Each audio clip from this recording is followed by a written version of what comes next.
trigonometry is a matter of similarity, and therefore the first step I do with the students is to study similarity.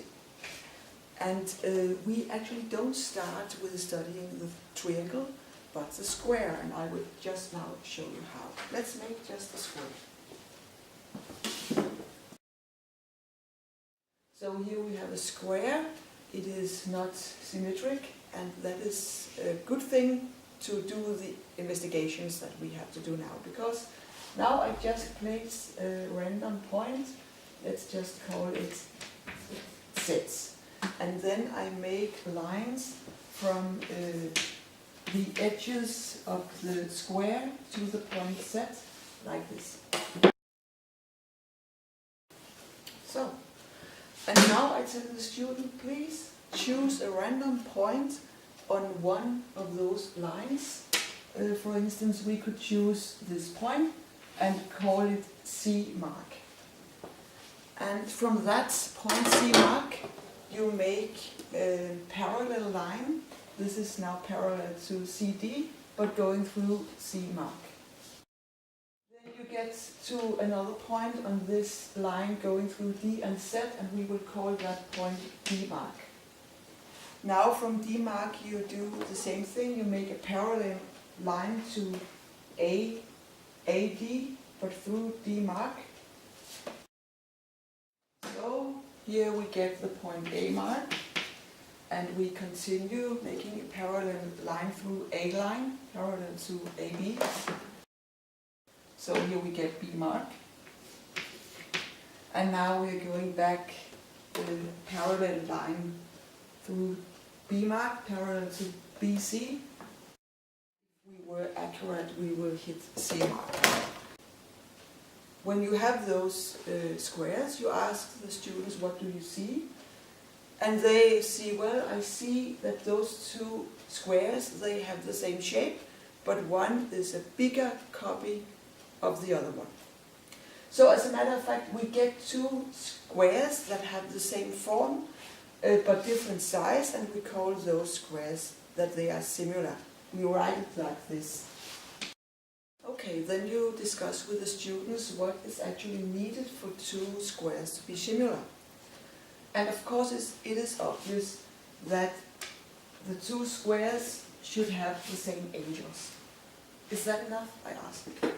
Well, some students think yes, that is enough.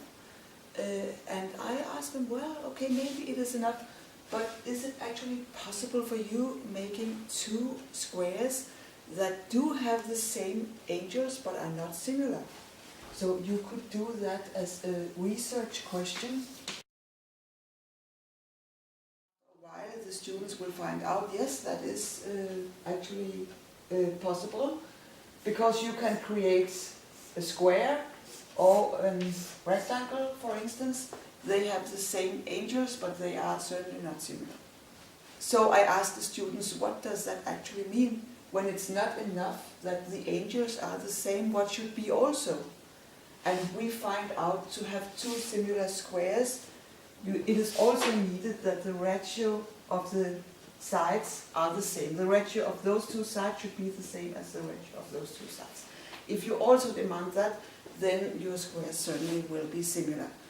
Now we know what similar squares are about. They have the same angles and they have the same ratio of the sides. So now we can start to investigate similar squares.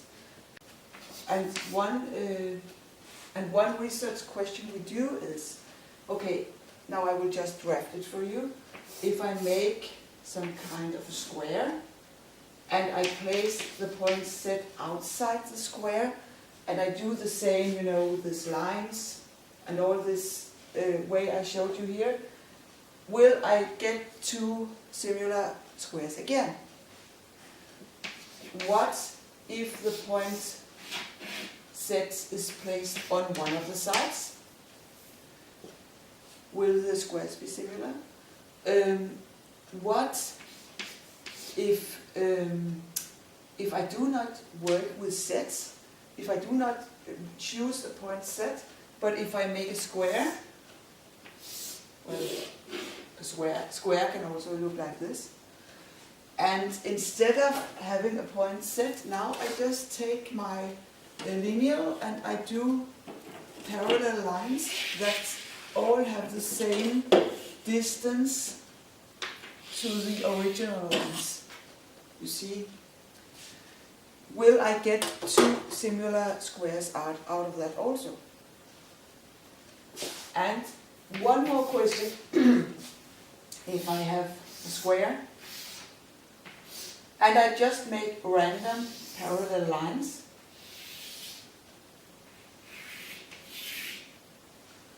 will I get two similar squares out of that? So now we investigate this for a while, and the students do find out. Here I will get similar squares, also here. Always when I have this point set, I will get similar squares. When I make this equal distance lines, I will in general not get similar squares. There are some exceptions. If this square is symmetric, has one axis of symmetry, then I actually will get two similar squares, but in general not. And if I make random parallel lines, I will also not get similar squares. And I can test that actually, because I can see, okay, will I get a point set? We try that, and the students see that those lines will not hit in a common point set. Only when I have this common point set and I make my lines out of that, I can create similar squares. So this is the first research knowledge we have now. In the next lesson we will do exactly the same for triangles and see what comes out then.